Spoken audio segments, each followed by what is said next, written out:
Ayun guys, inalaw ko nga pala guys, best friend ko. Ganun kabaliktaran pala guys. Yung dating tinigawan ko, masakit pala. Nakita pala sa feeling ko. Ayun guys, okay sana, okay lang sana guys kung kaibigan ko lang sana.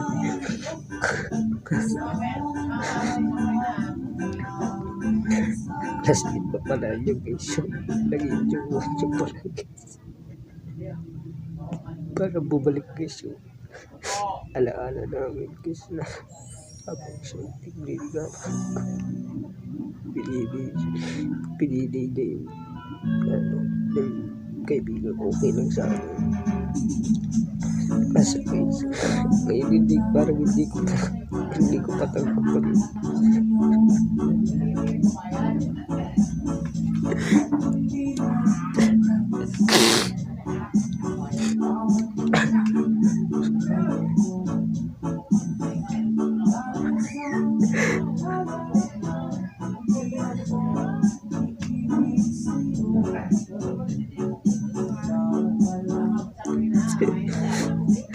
Eh guys, pagdalo ko sa kanila guys, kita ko yung mga ngiti niya guys, para bumubuhay sa kalooban guys.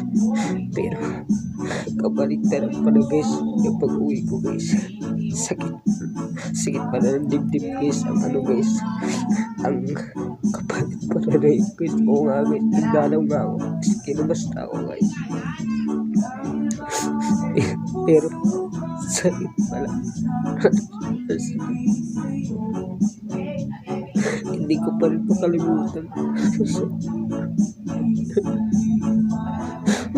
Matagal ko naman siya hinihintay.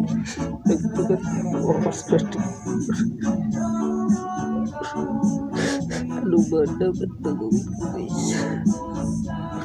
Parang nakakapagod na kasi guys. Nakakapagod. Sineryoso ko naman siya. Pero sobrang ginawa niya. Parang wala na ako tiwala sa sarili ko guys. Kung sino po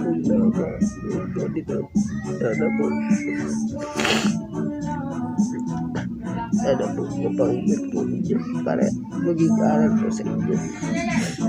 Yung babae ginaan ninyo ng sobra, tapos si best friend pa yung pinili.